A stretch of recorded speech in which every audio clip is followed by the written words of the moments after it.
morning, my loves. How are you guys doing today? Good morning. Let me ask you a question. Why do you have to wait until something happens to give you that indication or to give you that proof that you are supposed to close that door?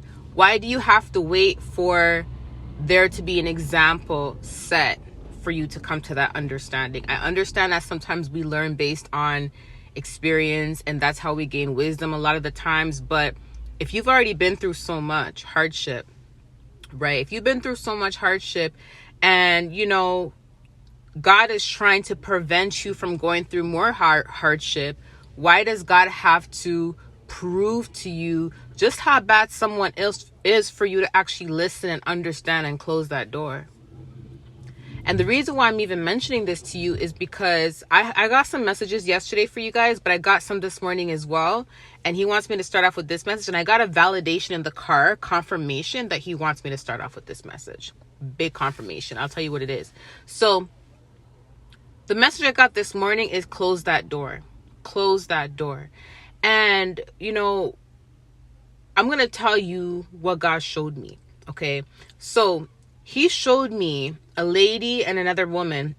And basically, this is a family member. And this is someone that, even though this person does not have your best interest at heart, it's kind of like you're still trying to hold on to what's left because you're so badly still in denial. Even though there's been so many confirmations, God has proven to you so many times that this person's not for you. But because you haven't physically caught them doing something physically, it's kind of like you're like, but what if, but what if, but what if, but what if? So this woman was trying to be extra nice to you as if she had your best interest at heart. She started asking you all these questions about your prophecy. I witnessed everything. Started questioning you about your prophecy, but you were being smart. You were so smart to know not to open up as much. And like I tell you guys all the time, we can all learn from these experiences. I'm even learning from this too, just like you guys are going to learn from this, and whoever this message is for, of course, they're going to learn from it, but we're all going to learn from it too. So she was asking you all these questions relating to your prophecy. Oh, do you talk to this person? When was the last time you spoke to him or spoke to her? She said him specifically. And you were just brushing it off like, no, I haven't heard from this person. And literally, as I was waking up, I heard God say, close that door. And I'm like, oh, so she's supposed to shut the door with this woman. This woman does not have her best interest at heart. And then, as he said, shut the door, the Holy Spirit literally said, this is the type of person that will poison you. So the woman would not look like that type of person, because even when I was observing, she looked like she just really cared. Like she was smiling with you. Yeah, so how is so-and-so? As she's asking these questions, it's like she's preparing things in the kitchen.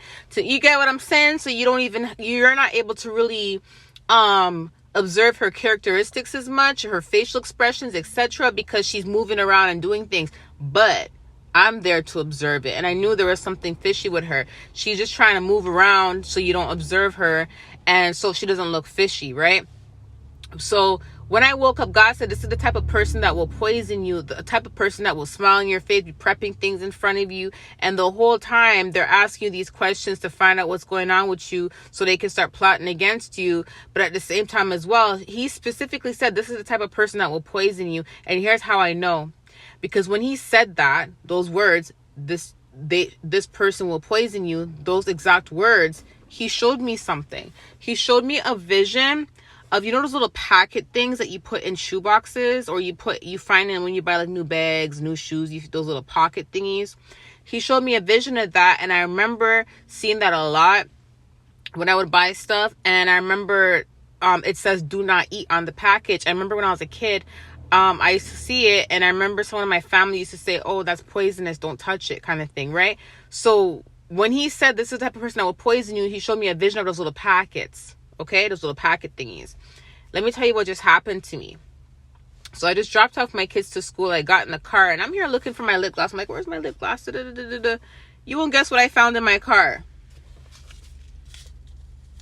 The same little packet thing the Holy Spirit showed me that says do not eat.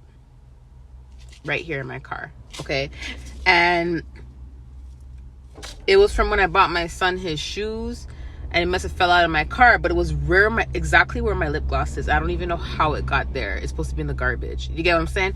So I know for a fact he wanted me to post this message first. So this is specifically for someone. The kind of person that you are around that you keep trying to make excuses for, that's the type of person that will poison you. And I'm just keeping it real. So when God says you have to cut someone off, you shouldn't have to wait for something bad to happen for you to understand why you should cut them off. You should just obey the Lord. If you're concerned about just cutting off a good person, you always have to make sure you get confirmation. I tell you guys all the time, if you want to know whether to cut someone off or not, if it's a good person or someone that God just needs you to detach yourself from, or etc., you make sure you go into a fast and you go and do a one-on-one with God. A one-on-one with God, which means no social media, no phone, no YouTube, no nothing. You just sit down, have a one-on-one with God, communicate with God, and you ask God, you seek the face of the Lord, and you say, Lord, do I need to release myself from this person? And don't just wait one day. Like, probably do like a fast for that whole 24 hours and see if you get an answer. If not, maybe do like a 3-day fast, or maybe just pull away from all electronics, everything, all distractions, so you can hear the Lord clearly, so you know if it's the right decision to cut off someone or not. But this is the type of person that will poison you, and you shouldn't have to wait for something bad to happen for you to realize that the Lord is telling you the truth. Okay, this is confirmation. Close that door. Okay, love you guys. Talk to you soon. Bye.